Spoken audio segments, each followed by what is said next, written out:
And Dave, let's jump into our last topic. Kind of a little round table-y type discussion where these are things where it's like, I didn't want to, like, there are things I wanted to talk about, but I didn't want to go 20 plus minutes on just filler stuff. So this may be like a 15 to 20 minute discussion, but we're hitting a lot of things. And Absolutely. It's kind of in the same vein they do it on NFL Live. So we're going to do it the same way. They do Overreaction Monday, where, like, for example, Jay Gruden got fired, ask a question, overreaction, not overreaction. Ours is the same way. I'm going to give something out after game one and some game twos. Is these overreactions, not overreactions? Talk about them a little bit. Sounds good. Make sure to follow us on twitch.tv/Most Podcast. Going to promote that last promotion of the podcast. But I love how you explain it to the audience, but it's actually to me because I had no idea how the segment was going to run. It's to both. It's to both. Because I know that I put in game one overreactions, but I'm like, you know what? I want to set the table so Dave knows what's going on. At least I gave you each one. Yep. Like that we were going to do. I didn't read them. So you knew. Nope. But the first one you actually suggested that we're going to do is Karl-Anthony Towns, MVP favorite, overreaction, or is it an overreaction or not an overreaction after 2 games, him being a MVP favorite, so we'll say a top 5 guy for the MVP. I did give him my wet boy for week 1. It is a strong sign of who will be the MVP in the league, or at least in the running. Mm-hmm. I'm going to say that top 5 is definitely Cat territory this year. He is on a team that looks to be interesting, and if Wiggins would stop goddamn chucking it taking every bad time shots. he gets the ball in his hands, then Cat on limited touches is efficient. Cat on more touches, still amazingly efficient. So I am all for this. I think that Cat can really fill up the box score, which people love. I think they're going to win enough games, probably mid-30s, to get people's attention. 2-0 right now. Beat the Kyrie Brooklyn Nets where Kyrie scored 50. That was a fluke win. Kyrie lost it. It was a fluke win. Kyrie tripped himself and then still somehow got up a shot because their defense was so bad.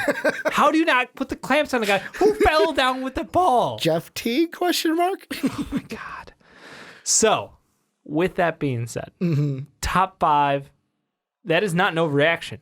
Well, I mean, not if he's putting up these numbers. Yeah, no, like, it's incredible. You know what he's doing? He's doing, like, after game 1 for the Bulls. I was listening to Bulls Outside, and they're like, can Lauri Markkanen really put these up, like, consistently? And they're like, no, he's not going to be. The answer was hilariously no. He's not going to be a 35-17 guy, but it's like, you look at Cat, and it's like 36-14. 37-15. But also, he had 8 assists in game 2, 2 blocks, and 4 steals. In game 1, he had 3 assists, 3 blocks, and 3 steals. He's just doing everything. He's doing everything. He's the everyday man. Like, that's why I think, like, I would love if he just continued to do this, was averaging 36 points on the year this year for this team, and then averaging, oh, by the way, just a double-double, because he's going to get double-doubles. By the way, Lowry followed up that 35-point performance with a sweet 9, 3 assists, 11 rebounds, and a block. Give me them 3 numbers. Still got them up. 1 of 10. Oh, 1 of 10. Shot 3 more, and he still missed them. He missed all 3 of them. But, I mean, even Cat, like you said in your Wet Boys, 72%. He's just insane. I get he was playing the Hornets, and they did to the Hornets what we should have did to the Hornets. Yeah, they spanked them hard. And now, again, look at the minutes as well. Like, that's 39 and 28, and 1 was an overtime. Yeah, that's the only reason it went that long. But, yeah, 28 minutes against the Hornets. That's pretty good, right? I mean, 28 minutes, 36 points. I'm sorry, 37 points, 15 boards. Who's their next game? I'm going to look up who the T-Wolves are playing next in their next few. Oh, God, that's going to be a good game. They're going up against the Heat next.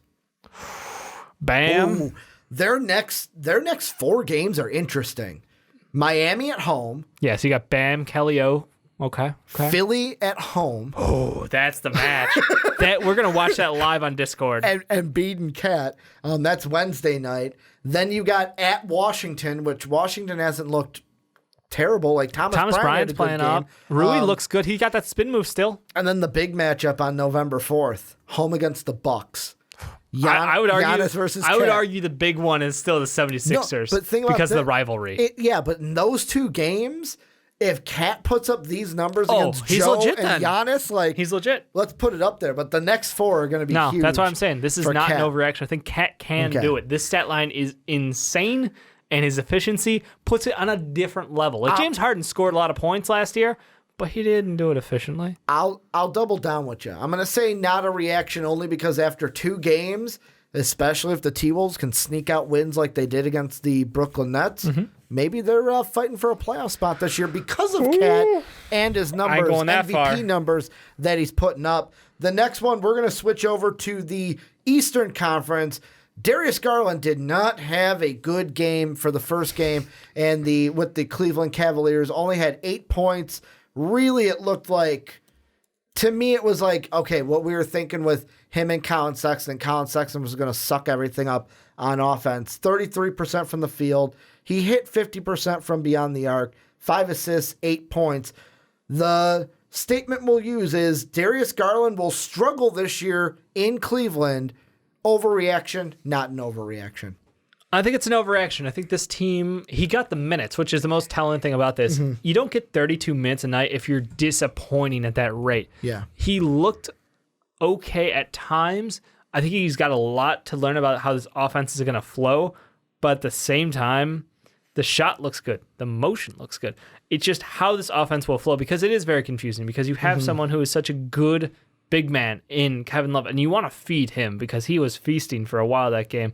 But the big thing comes down to is just, like you said, balancing Sexton and Garland backcourt, and somehow you still have to give love to Clarkson, who I know he had a shit game, but like the kid's got one speed and it's go. So they've got interesting guard work, but yeah, bad game. I'm not by any means saying he's going to struggle. I think he will get his this season. So the only reason I'm going to say not overreaction is because I don't think he's going to struggle because he's going to do bad.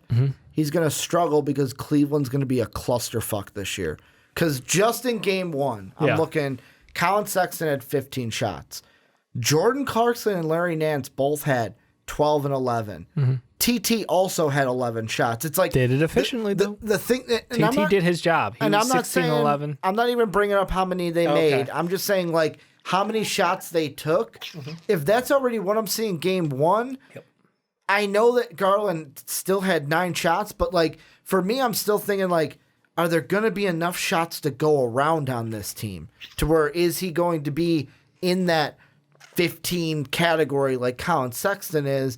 And I just think it's going to be, hey, he's going to struggle to find consistent offense on this team, and where he may kind of struggle, where I look at it and I go, you draft a guy that's supposed to be an offensive monster and scoring the ball for you. Why don't you put the ball in his? It's his first professional game. I get it.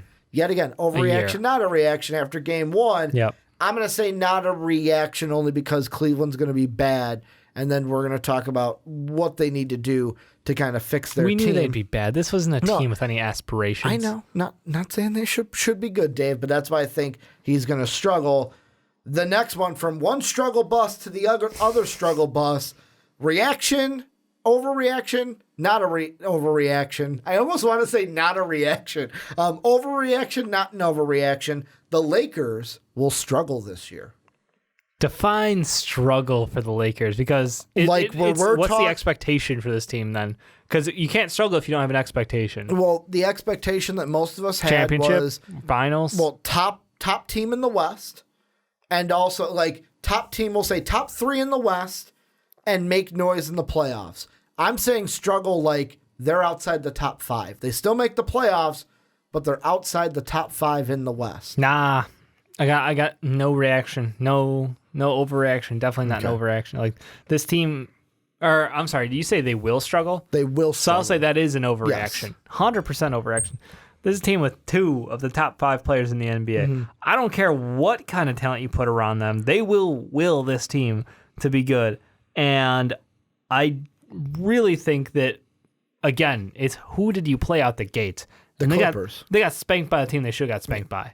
And Rondo didn't play. Rondo I want to throw that, and that's why Kuzma did not play. Exactly. I am going to go with overreaction because I solely believe that when you see the experts out there that say you can't grade this team until Kuzma's out there, I totally agree with that because the one big thing, and they mentioned it on First Take, of like, this team needs a third scorer, and it's not going to be Danny Green. Like, Danny Green's not going to give you 30. Danny Green did have himself a game. He's not going to have 30-plus points every single night. It's kind of like Fred VanVleet for the Raptors. He 35, returned back. And then he returned back to what we thought he would be. 11. The late, great Danny Green would have said but, he is who we thought he was. No, he's better than that. But the thing that, I mean, Rondo didn't play game one, which is why LeBron had to play more point LeBron. But the one thing I will say about the Lakers that will be telling is if LeBron has to do what LeBron does, where sometimes in the season, LeBron loses confidence in his jumper, and then at that point, he becomes attacking LeBron. That's my favorite LeBron, to be honest. It is a great LeBron, but if he becomes attacking LeBron, Anthony Davis ain't going to be a guy. Like, how is that going to affect Anthony Davis? Because we look at Bosh and we look at K-Love. When that happened, they became more three-point shooters. Yeah. I don't think AD has that in him to just step back and shoot threes. Everybody tried to talk up AD's range during this offseason, and Sean kept trying to sell him that, AD's got a good shot. AD never had a good shot. He likes to play around the rim. He plays around the rim for a reason. He's taller and longer than 99% of the people in the NBA. There's like 5 guys who got him on that. Like, no. So I'm going to say overreaction, but that's they're still one a very thing, good team, but they're not going to struggle through the season because they still have 2 of the top 5 players. Sorry. And we'll see what happens. Rondo coming back, I believe, the next game. Kuzma, we'll see what happens when he gets back. Yeah. Here's another one. The Heat will finish top 5 in the East with Jimmy G Buckets because Jimmy G Buckets did not play game 1. He's not making the road trip because just had a new child. Congratulations, Jimmy. Congratulations to Jimmy. One of the most interesting YouTube channels out there if you guys don't follow Jimmy Butler. And he's got some off-season hype workouts. And that Heat team completely, they played the Grizzlies, I want to say, game 1. Kendrick Nunn, Justice Winslow completely spanked them. This is a one when if Jimmy G comes back to that and they start rolling, Tyler Hero hasn't even looked bad in the preseason and right now. He looked great in the preseason. He hit NBA level defense now. Is this an overreaction or not an overreaction? The Heat top 5 in the East with Jimmy G. I want to lean on not an overreaction here, and it's not in my rankings, but Justice Winslow looks like he took the next step. I get it. It was against a bad team. I didn't expect Kendrick Nunn to. I know they played Memphis, but I didn't expect Kendrick Nunn looked like what we saw in the summer league. Dave. Remember when we were talking about Kendrick Nunn before everybody else was talking about Kendrick Nunn? And I was talking about Kendrick Nunn before all you guys knew who Kendrick Nunn was because he was on Illinois. Exactly. Nobody knew who he was then. Before he went to Oakland because he got kicked off the team for some reason. Yeah, I know, but I'm still calling him one of ours. He was ours for a couple. You're taking seasons. Credit for that one? Yeah. Depends on what he did to get kicked off that team. You might not want to do that. I think it was something bad, but he was still one of us. He finished his year in Oakland. Point being, Justice had a great game. Like, this was, I love the fact that people gave us shit about, like, why do you guys have Justice Winslow at point guard? Dragic is clearly going to start. Like, Dragic didn't start at point guard. Dragic is their bench guard because he plays better against second units. It makes perfect sense. Justice Winslow doesn't even need to play point guard on the official like guard, forward, center lineup, but he runs an offense, and that is the most important thing. He had a 27, 7, and 7. He dropped a LeBron on you opening night. I don't know what more you want from the kid. He has grown every single year in the league, and he looked so good. So if you add in Jimmy Butler next to someone who can be that and also his defense, what he was known for, that team has potential. I'm going to back off of the Kendrick Nunn hype from Illinois. I thought so. Yeah. There was a reason that I remember not loving him. I got him mixed up with, who was the other player then that I'm mixing him up with? Because there's one of our players got kicked off the team. Oh, it was fucking Peter, not Peters. Brandon, what's his name? His younger brother. Brandon Peters or something. Brandon Paul. His younger brother got kicked off the team for like drinking or something or partying or something. It was Kendrick Nunn who was accusations of domestic violence. Yeah. So that one where it's like, okay, he's an Oakland guy. Hashtag on the court? Can we get a hashtag on the court? Hashtag on the court. Let's keep it hashtag on the court. But I am going to also say, not an overreaction. If this is the team that Jimmy G's getting when he comes back, Jimmy G going to like this team. Jimmy likes this team. Jimmy don't like that team in Minnesota. Jimmy likes this team. I mean, Jimmy likes something about that team on Minnesota. Yeah. Mine's stolen Cat's girlfriend. Jimmy going to ball with this team. So I'm going to say, although I didn't have it right now, not an overreaction. I think the Heat could be a surprise in the East, especially if they play like this with Jimmy Butler. The next one, going back to the West, Luka and KP will lead the Mavericks to the playoffs this year. Overreaction. And I don't want to say it. They're 2-0 to start the year, Dave. I know. And Luka almost had a triple-double. Did he get the final? No. I'm gonna check. Check. But they've beaten the Wizards and the Pelicans, and their next game is against the Blazers. The Pelicans game is important because that's a team where a lot of analysts were being like, oh, there's your dark horse to fuck with playoffs. They can sneak in the eighth seed, but without Zion to start the year. Luka did. He went 25, 10, and 10. Oh, what a kid. What a kid. 25, 10, and 10. How'd KP finish? KP had 24 and 4 rebounds.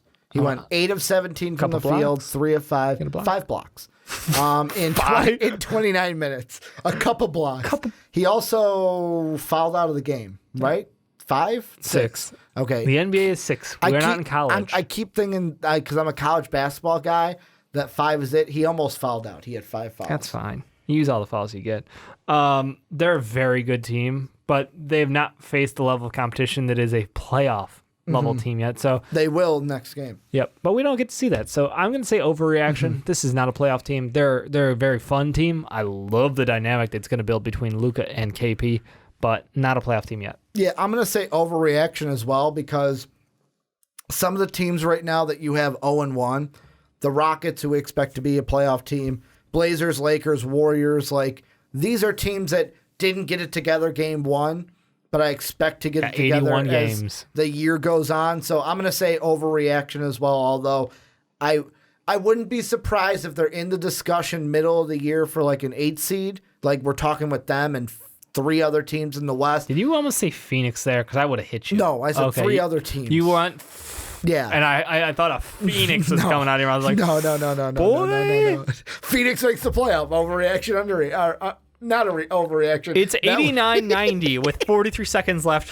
The Nuggets lead. Here's one that's going to stick in our craw a little bit. And if you're a Bulls fan, check out Superfans. We kind of ranted about the Bulls and vented our as the game was going. But the Bulls will be the worst team in the NBA. I want to pray it's an overreaction. I mean, we won tonight. We're 1-1. We're 1-1. We're in the middle of the pack. That's right where I thought we'd finish, too. The problem is that from everything I've seen and read about that game, we did not deserve that win. No. The Memphis Grizzlies deserved that win. I kind of can't wait to watch it. But Kobe White had himself yet another game. 6th man of the year. Potential 6th man of the year. Watch it. So I think that we're not going to be the worst team in the league, but I don't know that we're going to be that playoff team that I was hoping for. My expectations are sinking because our team is sinking. Can I give it a push? You can give it a push. It's not an overreaction, but it's not an overreaction. Like, that's fair. I mean, we may fall into some wins like Kobe White fell into 7 assists game 1. But I mean, so far, when I say I can't wait to watch game 2, it's kind of like where it's like you watch a car accident, you're like, this is why bad, can't but I have to look at away? It. Yep. Like, why can't I look away from this? I don't think, technically, if the season ended today, we'd make the playoffs as the 8th seed. So I just want to throw that out there. But they're making our prediction of playoffs very bad, and it seems like it's sketchy. It seems like only Zach or only Lowry can have a good game. They both can't be the same. Well, Lowry can't shoot threes anymore. I should say not good game. I should say they both can't score 30 in the same game. You know what it is? Lowry muscled up to become Dolph Lundgren, and all that extra muscle in his arms, he just doesn't know how to shoot anymore. Or he's just overpowering at one of the two. The last one and the most important one, the Clippers will coast to a championship this year. Underreaction, not an overreaction. Not an overreaction. They are going to win it hands down. This team is disgusting. Of last year. This team is disgusting because they're different from the Warriors last year. I mean, like the way we said Warriors That's what the Clippers are. That's what I mean. Like, they're not the same team, but it's like, pencil the Warriors in. They'll win it. That's the same thing here. And just expect it to happen at the end of the year. Don't be shocked when it happens. When the Clippers are the NBA champions. And that's coming from someone who, in the preseason, said the Warriors were going to win the championship. Okay, you're done talking. I just want to make sure. Go ahead. Like, I was like 6 times there. You're like, and one more thing. Sorry. Go ahead. And one more thing. Go ahead. And one more thing. And one more thing. Not an overreaction. And one more thing. But like the problem is they start the year without Paul George. They're winning games. They spanked 2 teams that are going to be, a lot of people thought would be at the top of the Western Conference, and they're doing it handily. So you add in a top 5 player or a top 10. I'm sorry, Paul George, top 10 still, potentially as long as he comes back healthy. I don't know how you stop this right now. His is a shoulder injury, right? Yeah. Okay. I don't know how you stop this right now. That's the problem, because you have top talent at the top, but then you hit that second group and you're like, okay, they're getting it out of Pat Patterson.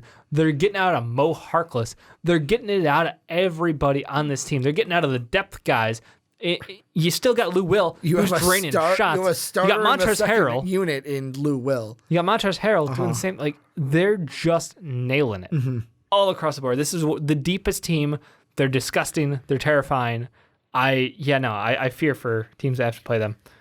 Whew. The last thing I'm going to throw at you, and this is stealing something from Jalen and Jacoby. Yep. And I can't remember exactly how they do it, where it's to give the people. It's something like they say, like, basically, does it mean a lot, a little, or nothing? Yep. LeBron's comments about no rivalry in LA. Is there a lot to read into that? Some to read into that, or no, don't even worry about it. I mean, like, what do you mean by like the Clippers aren't the Lakers' rival, or like he's got no rival? Because, like, as far as I'm concerned, if Kawhi goes 3 for 3 on championships here and teams, it's hard to say that he's not in that. I'm going to pull out the quote for you. He's not bringing himself into a conversation that's already out there. So this is from the New York Post. Yep.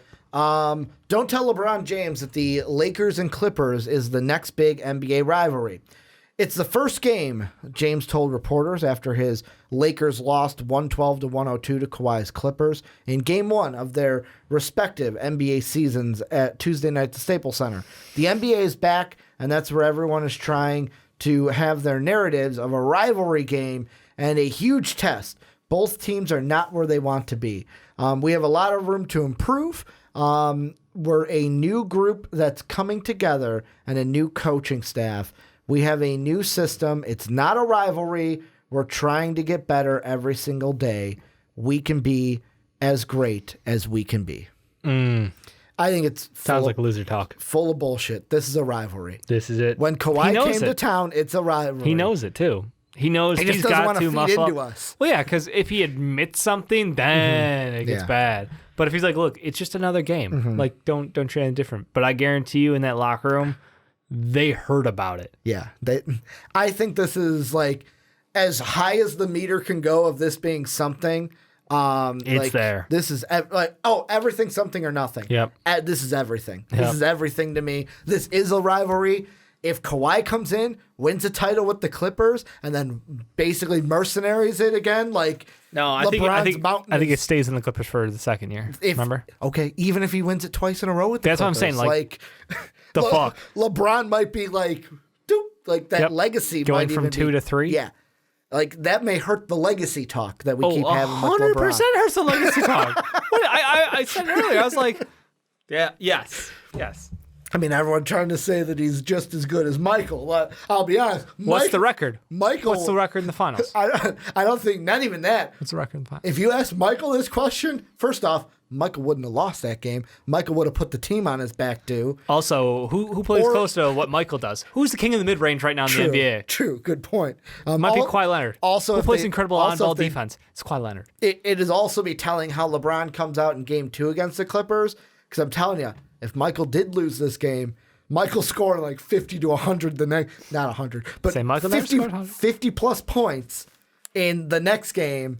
Just to put it to, yeah, exactly. But this has been the Fast Break. I hope you guys have enjoyed it. Let us know your answers to all our overreactions. Are they overreactions, not overreactions?